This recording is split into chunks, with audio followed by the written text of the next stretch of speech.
tema que vamos a exponer a continuación es el pensamiento filosófico frente a la magia, el mito, la religión y la ciencia. Esto se ubica dentro de la asignatura de Filosofía 1 en la unidad 1, el origen de la filosofía. Nos va a servir para poder comprender las diferentes formas de pensar y explicar el mundo y la realidad y contrastarlas con el pensamiento filosófico. Iniciemos con la magia. La magia va a ser la forma de pensar más antigua o primigenia, que data del periodo paleolítico.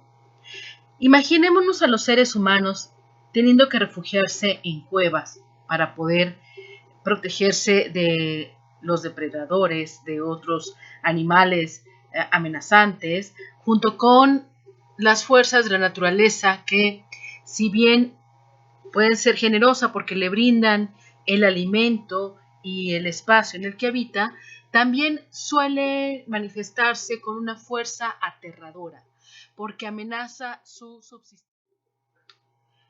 Entonces, la naturaleza, siendo generosa, también se nos impone como una fuerza incontrolable, que nos provoca miedo, incertidumbre y expone nuestra vulnerabilidad, de tal manera que ante esto es necesario dar una explicación de lo que ocurre para poder controlar aquello que se nos escapa de todo control. ¿De qué forma entonces va a responder el ser humano del Paleolítico? Va a tratar de controlar el poder de la naturaleza a través de controlar lo que va a considerar generar una causa que pueda estar en sus manos, que sí pueda ejercer para obtener un efecto deseado. La relación causa-efecto es importante ya en el pensamiento mágico. ¿Para qué?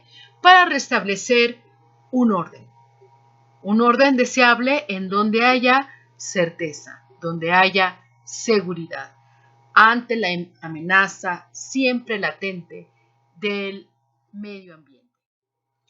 Ahora, imaginemos, por ejemplo, cómo va a generar esas causas. Si hay una lluvia que trae consigo relámpagos, en donde el rayo va a caer en un árbol y lo va a incendiar, se va a pensar que la fuerza de ese rayo va a quedar contenida, contagiada, contaminada, va a entrar en contacto con la madera. De tal manera que la madera de ese árbol va a poseer, de algún modo, va a haber capturado el poder del rayo. Por lo tanto, toda esa materia va a tener un poder especial. Podemos hablar de un objeto de poder, como después hablaremos de un amuleto, o podemos hablar de un objeto sagrado. Cuando hablamos de un objeto sagrado, nos referimos a algo extraordinario, algo que ha sido presentado como sobrenatural, que tiene un origen divino, en el sentido de que nos eleva o nos une a algo de mayor magnitud. Los objetos de poder también van a llevar consigo la idea de personificar o darle animación o hacerlo anímico, objetos que no tienen vida y sin embargo cobran cierta vida, simbólicamente, pero también se puede dar el caso de empezar a asociar, por ejemplo, características o cualidades que uno ve en animales para adoptarlos a los humanos o viceversa. Por ejemplo, la mirada de águila y querer emular un águila, o la rapidez de un tigre, o la audacia del león y querer emular esas características de agresividad, de fiereza. O por el contrario, se le dota de ciertos rasgos humanos a animales. Esto también va a ser importante, por ejemplo, para las primeras religiones llamadas animistas, pero también para caracterizar lo simbólico y ciertas deidades. Ahora, con esto, que es los objetos sagrados, junto con la animación o animismo de los objetos, vamos a empezar también a tener cultos que son ciertas procedencias, ciertas formas de actuar que están en un tiempo especial, en un tiempo no cotidiano, sino, por ejemplo, en ciertas fechas, en ciertos momentos. Y en esos momentos, que se van a llamar tiempos sagrados, se van a hacer, sobre todo en comunidades, ciertos rituales, acciones que veneran o que exaltan o enaltecen la relación sobrenatural con la comunidad. Quizá un ejemplo claro de ritual podrían también ser, dentro de la magia, ciertas invocaciones, como el abracadabra. Es decir, el ejemplo del abracadabra justamente habla de una invocación, de una fórmula a través de las palabras, como una especie de llave, para lograr obtener algo que se desea. La invocación va a seguir siendo importante, pero vamos a ver diferencias con el uso de la palabra en las otras formas de pensar. En el caso de la invocación es traer algo ausente a una presencia sobrenatural o extraordinaria, pero en todo caso siempre la palabra es una forma de generar el mundo. Cuando hablamos y lo que decimos va en la imaginación primero y tratando de adecuarse a nuestra experiencia en la realidad, va formando parte justamente de lo que vamos a seguir viendo en filosofía, que es que las palabras crean el mundo. Y conforme se maneja el dominio de la palabra, nos permite también un dominio sobre aquello que nombra la palabra, sobre parte del conocimiento. Bueno, ahora bien, la magia también tiene otra característica relacionada justamente con esta intención de poder.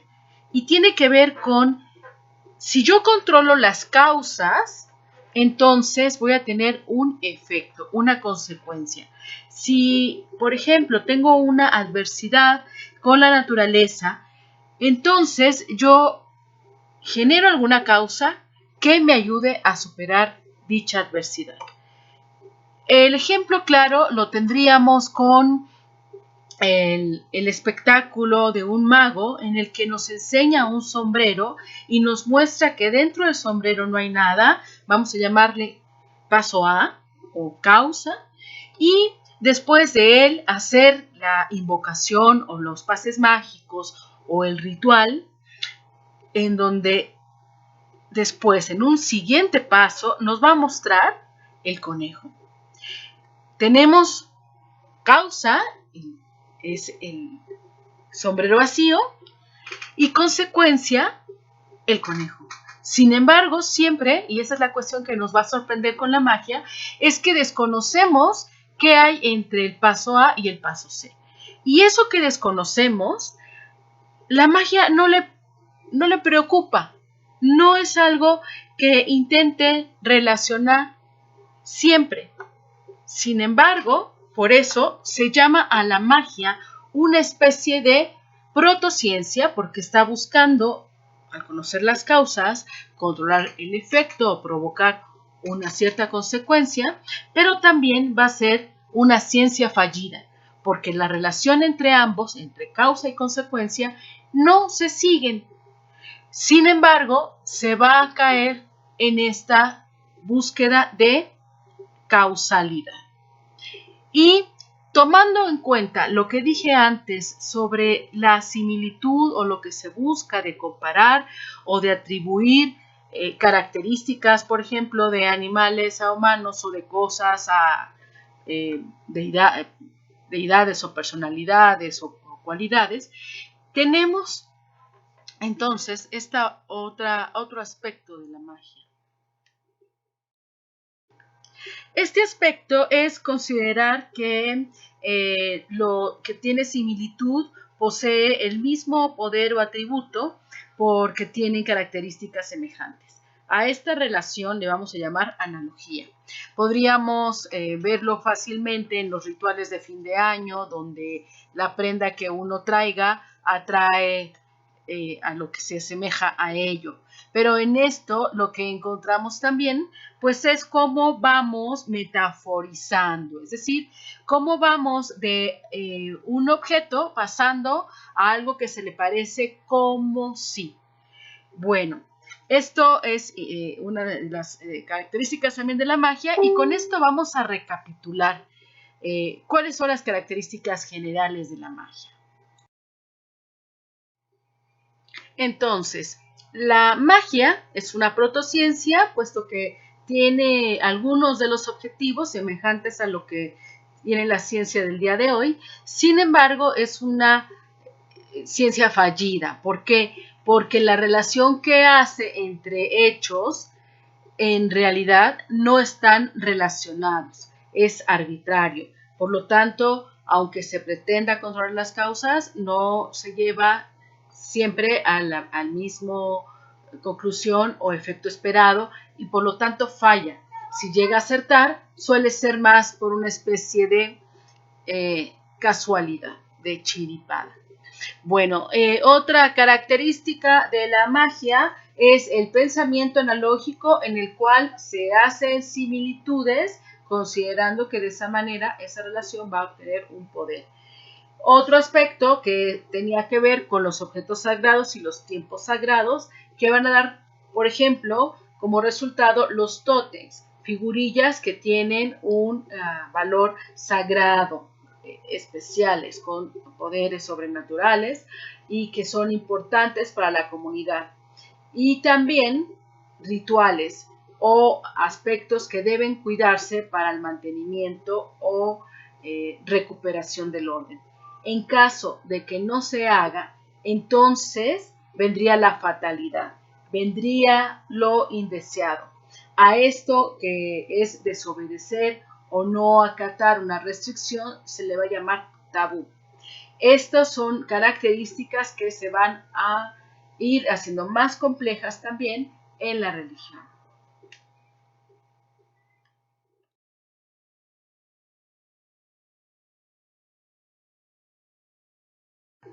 Bueno, y ahora vamos a hablar del mito.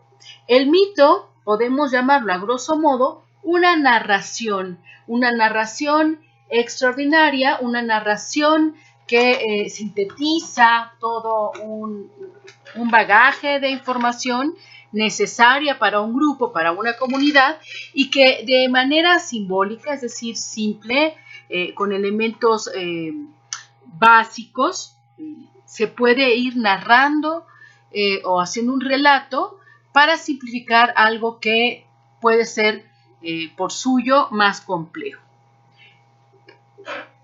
El mito va a estar relacionado también con seres con poderes sobrenaturales, con un tiempo que no es el tiempo cotidiano, el tiempo humano, es un tiempo especial, un tiempo extraordinario, una especie de no tiempo, como cuando escuchamos esos cuentos de érase una vez o había una vez, donde no sabemos en qué fecha ocurrió, porque no es asunto de la historia humana.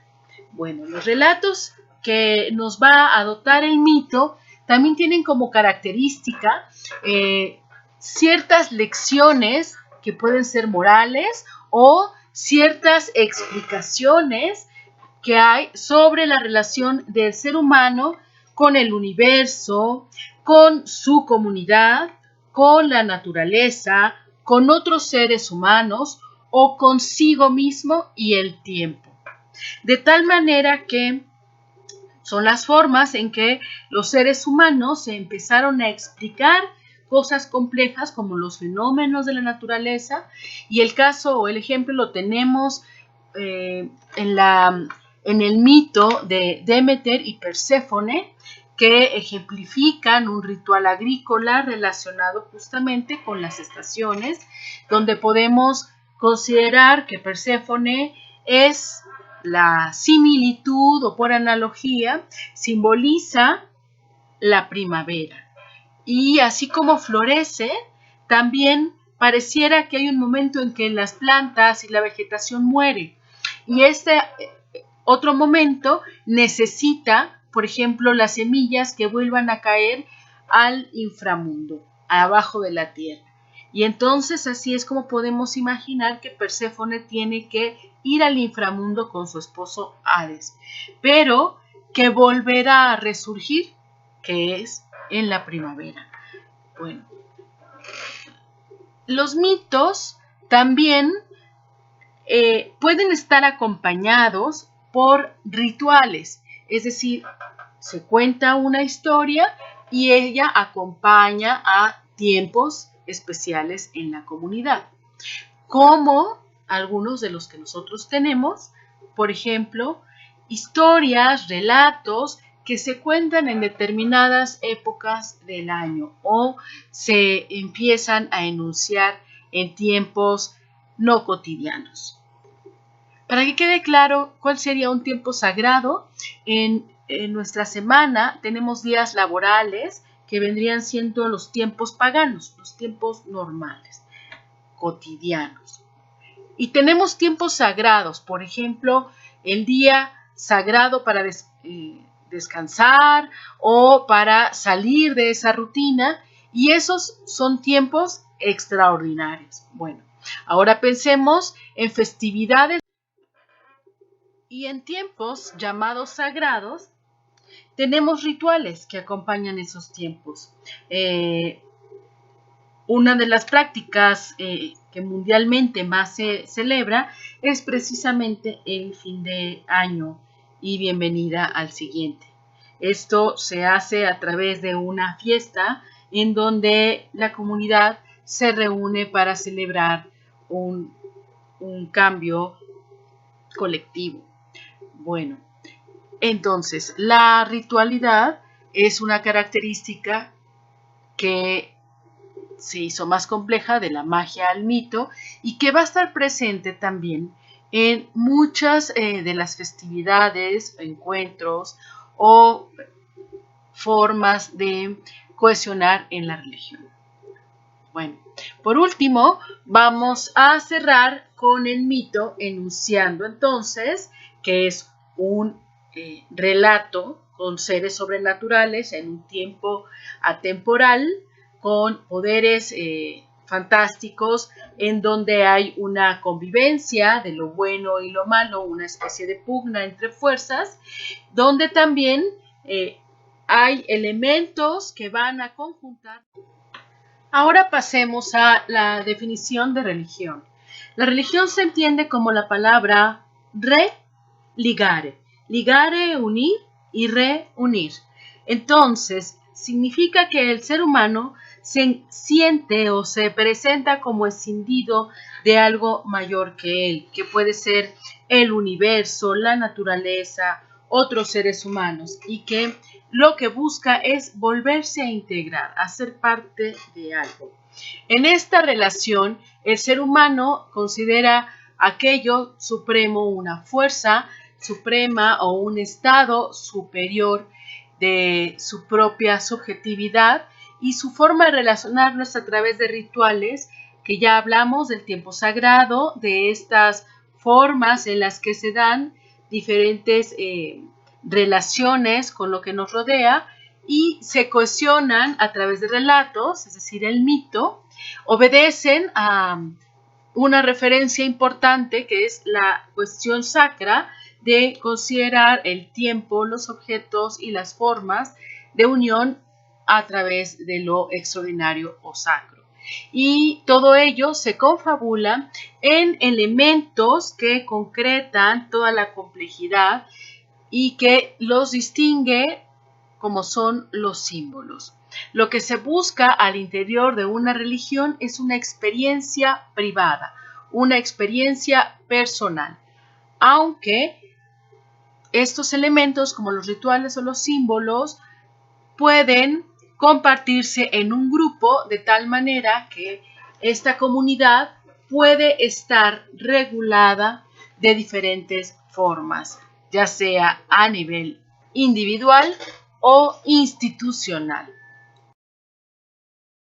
En ocasiones, estas formas de relación colectiva llegan a estructurarse en una institución llamada iglesia. La iglesia entonces es una institución de un tipo de religión, en la cual se está constituida por los fieles o feligreses que tienen como máximo voto la fidelidad de los principios, de los dogmas y el seguimiento de los rituales con la comunidad. También se cuenta con la obligación de cumplir con ciertos preceptos, sean estos de prohibiciones o de acciones afirmativas al credo.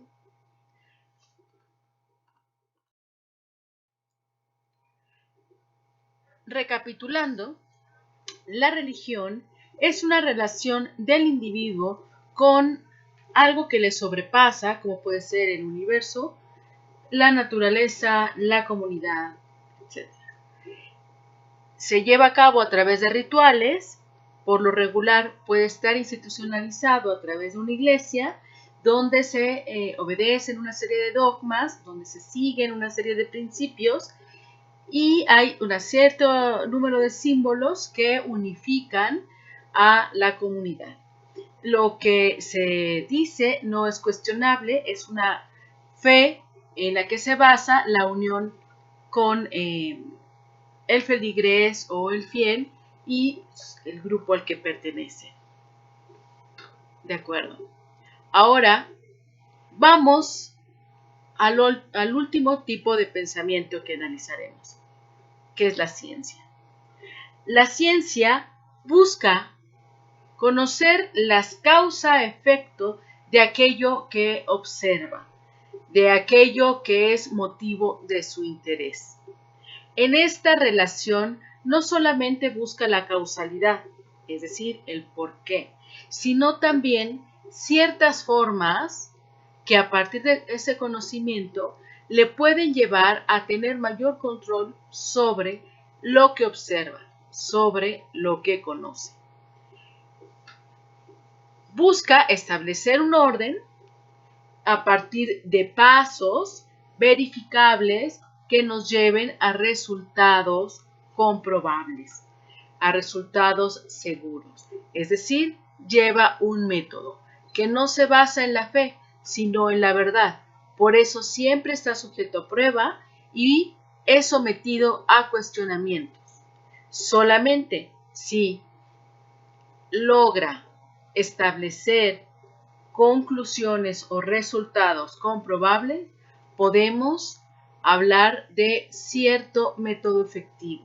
Sin embargo, siempre está a prueba y susceptible de ser rectificado. Utiliza signos para simplificar información, dado que lo estudia o lo que permite el estudio y análisis científico requiere un bagaje de conocimientos previos, asequibles a quien decida sumergirse y comprometerse en ellos. Aunque la descripción de la ciencia ha sido muy breve, esta nos servirá para poder vincular cada una de las formas de pensar y encontrar las semejanzas y las diferencias con el pensamiento filosófico.